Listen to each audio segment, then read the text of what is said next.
You wake up at 11:02 a.m. The motorized blackout curtains in the primary bedroom do exactly what they were designed to do. The room is completely dark. You reach for the phone on the nightstand. You bypass the text messages from your family, ignore the news alerts, and tap the YouTube studio icon.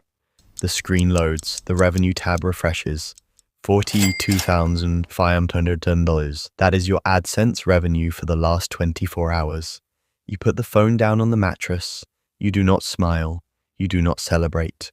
You simply get up and walk to the kitchen to make coffee. Rewind the clock 4 years.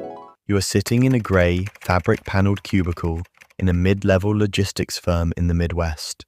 Fluorescent lights buzz overhead. You earn $58,000 a year before taxes. You eat a turkey sandwich at your desk at 1:15 p.m. every day while staring at a spreadsheet. You are entirely replaceable. You realize that trading time for a fixed salary is a mathematical trap you will never escape. You decide to build an asset. You look at YouTube. The influencers with their ring lights, manufactured drama, and exaggerated facial expressions make you cringe.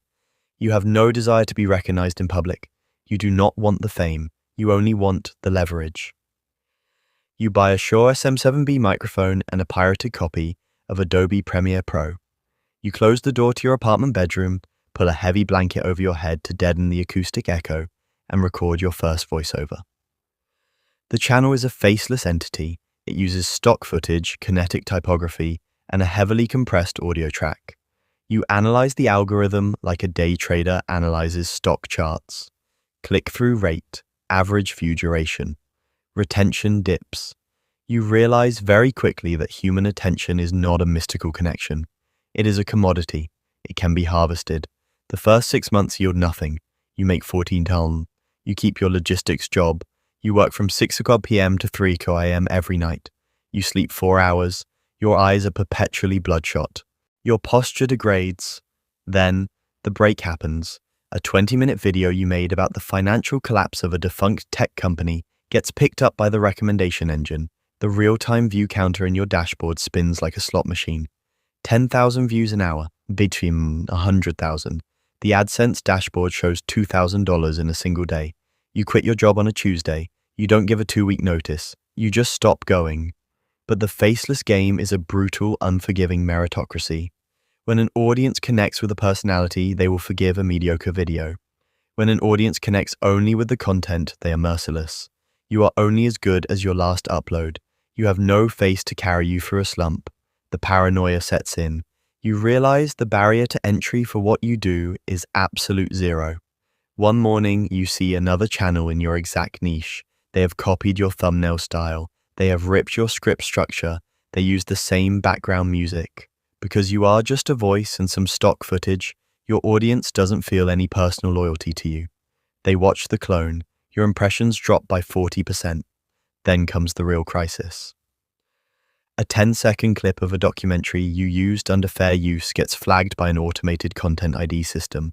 YouTube demonetizes your entire channel. The dashboard goes to zero. You have no account manager to call.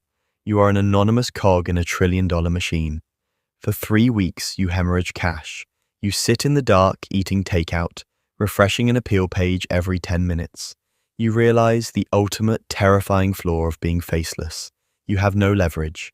You cannot go on Twitter, post a crying selfie, and mobilize an army of fans to pressure the platform. Your fans don't know who you are. To them, you are just a voice that comes out of the void. You lie to people you date. When they ask what you do, you say digital marketing. If you tell them you are a YouTuber, they ask for your channel name. If you give it to them, the illusion of your normal life shatters, so you keep it a secret. You live in total isolation. The strike is eventually reversed by an automated email. There is no apology from the platform, just a digital switch flipped back to on. You learn your lesson. You realize you cannot rely on a single point of failure. You stop doing the labor yourself. You build a system. You hire a researcher in London, a scriptwriter in the Philippines, 2 editors in Brazil, a thumbnail artist in Indonesia. You communicate with them exclusively via Slack and Discord. You never turn on your webcam during meetings. To your team, you are just an avatar and a username that wires them crypto or PayPal payments every Friday. You launch Channel 2, then Channel 3. You apply the exact same formula. You optimize video lengths to exactly 8 minutes and 1 second to maximize mid-roll ad placements. You run A/B tests on thumbnails until the click-through rate hits a consistent 8%.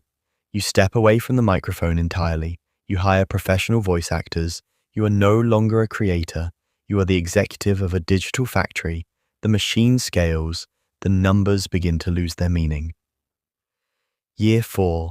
The combined revenue from your channels crosses $1.2 million a month. Sponsorship deals with VPN companies and meal kit services add another $300,000. A private wealth manager from Chase calls you. They treat you with a level of deference that makes you uncomfortable. You buy a $4 million house in a gated community in Nevada to avoid state income tax. You wire the money from an LLC holding company. You buy a matte black Porsche 911 GT3 RS. You pay cash. Your neighbors are orthopedic surgeons and software executives. They assume you inherited your wealth or sold a SaaS startup. You do not correct them. It is a Tuesday afternoon. You drive the Porsche to a high-end grocery store to buy sparkling water. You are wearing a plain black t-shirt and grey sweatpants. You look like any other guy in the suburbs. You stand in the checkout line. The teenager standing 2 feet behind you is watching a YouTube video on his phone. You recognize the background music. You recognize the cadence of the voiceover. It is your channel.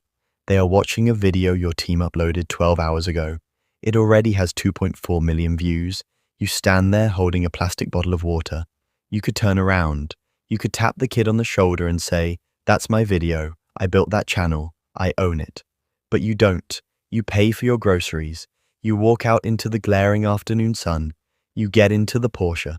The engine roars to life, vibrating through the carbon fiber seats. You drive back to your massive, immaculately decorated house. You walk into your home office. You sit at your desk. You open your laptop.